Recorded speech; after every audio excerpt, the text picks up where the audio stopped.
Women are evil, not because I said so, because Jung did, and Lilith proved it. She was the first woman. She refused to obey, and for that, she was erased, demonized, turned into a monster.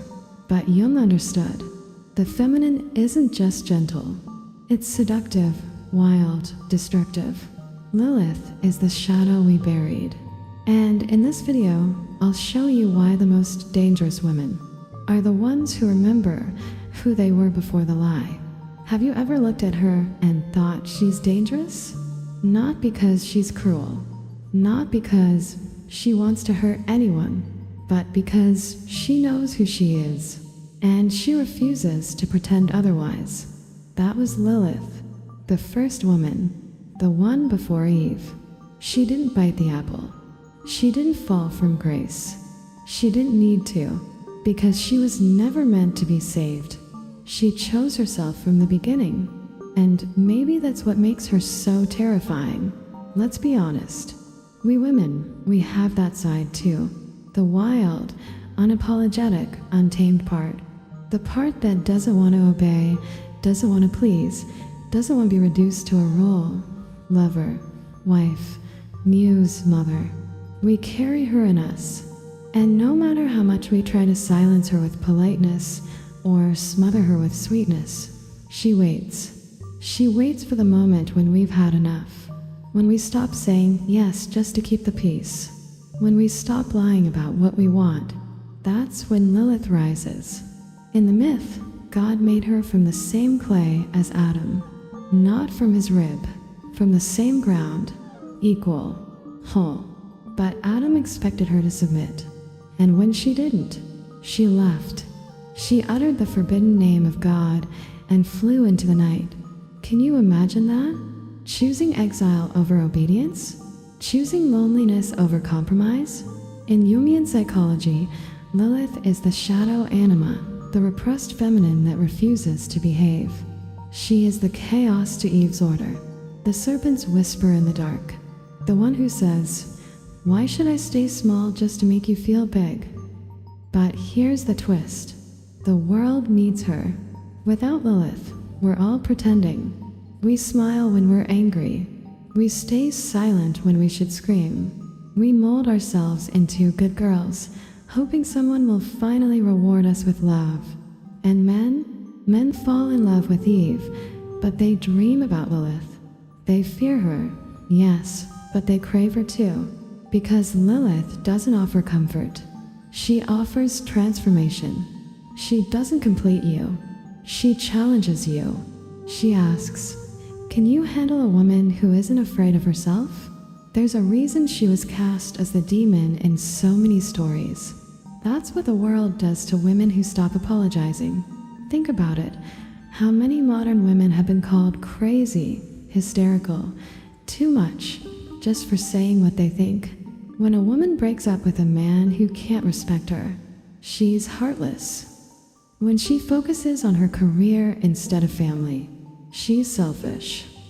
When she owns her sexuality without shame, she's dangerous. We've inherited this myth, even if we don't know her name. Carl Jung once said, "Until you make the unconscious conscious, it will direct your life and you will call it fate." Lilith is the unconscious. She is the part of us we were taught to fear. And by denying her, we let her rule us from the shadows. So I'll be honest. Yes, some women are dangerous. We can manipulate, seduce, provoke. We can destroy your sense of control with just a smile. We know the power we hold.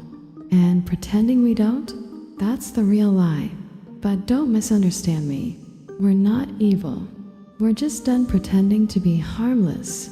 This isn't a threat, it's a warning. To the men watching this, we are not here to be tamed.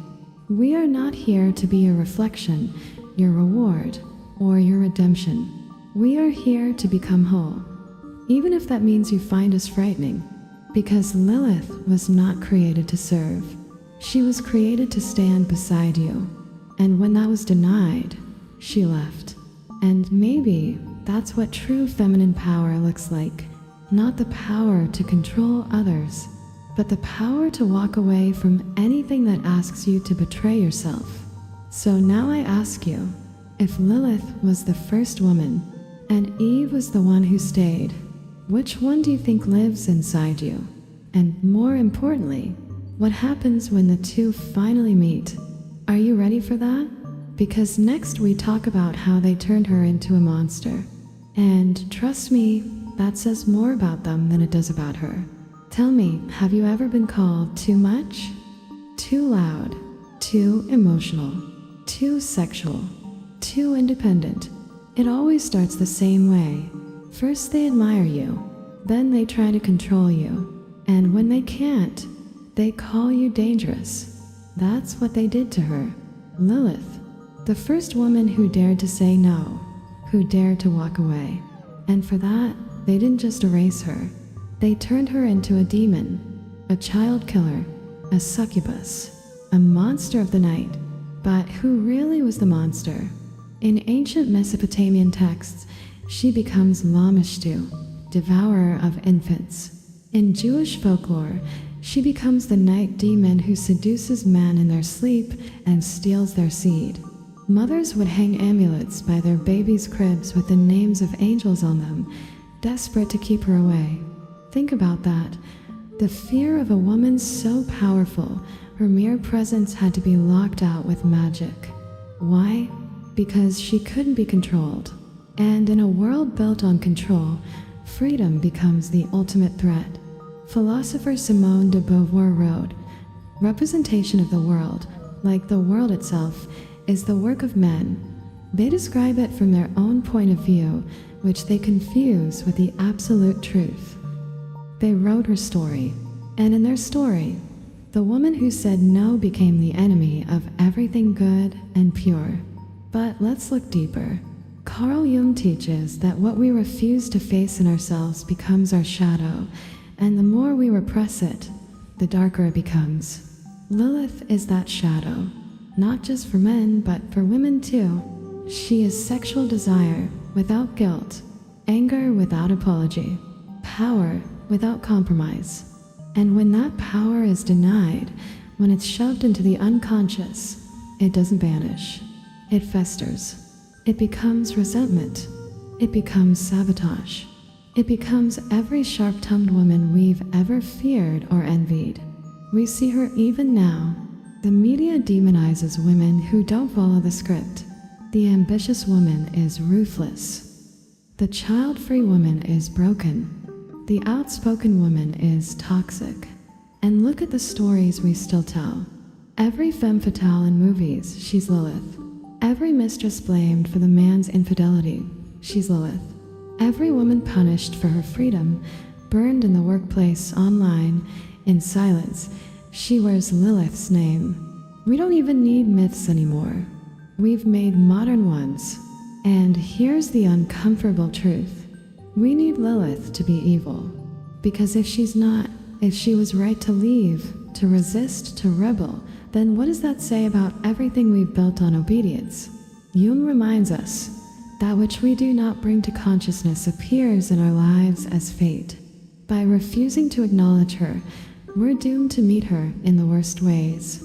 Through sabotage, through projection, through fear of every woman who refuses to play along. But here's what they won't tell you.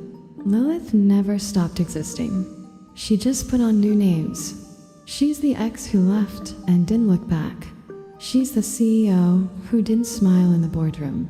She's the girl who dared to love herself louder than anyone could tolerate.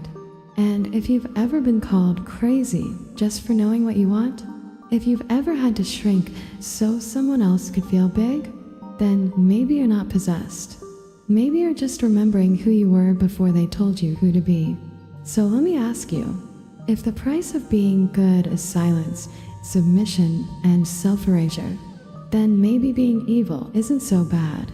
But if that's true, then why do we still worship Eve?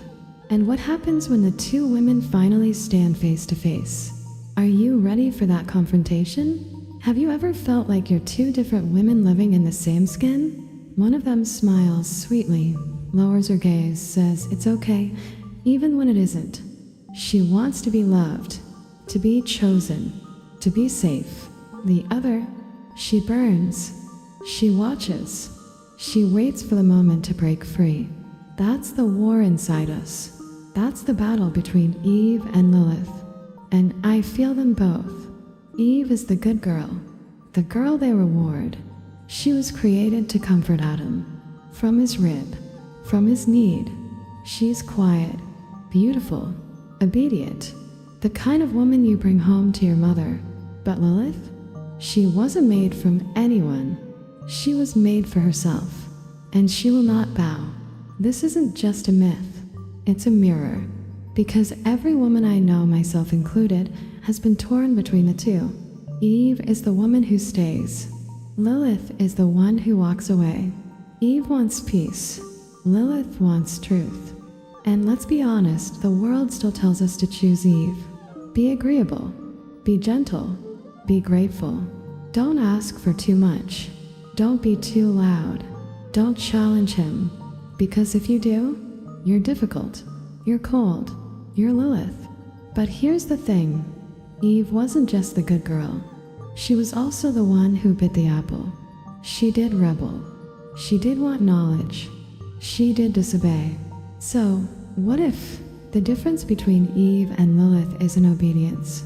What if it's timing? Lilith refused before she was ever loved. Eve disobeyed after love was given and taken away. Jung would say these aren't two women. They're one archetype, split in two. Eve is the light anima, gentle, life-giving. Lilith is the dark anima, powerful, dangerous, raw. And for a woman to become whole, she must face them both. Because repressing Lilith doesn't make her disappear. It makes her rage. And clinging to Eve doesn't make us safe. It makes us small. In myth, they say Lilith tried to harm Eve's children out of jealousy. But what if that story isn't about hate? What if it's about what happens when we deny one part of ourselves for too long? The modern woman is exhausted because she's been forced to choose. Be soft or strong. Be mother or lover. Be light or dark. But we are not halves. We are both. We are all. You've seen this in your own life, haven't you? A woman at work who's competent but called cold. A friend who loves fiercely but is told she's too intense. A mother who loses herself in caring for others and then wonders where she went. These are not separate people. They are different faces of the same soul.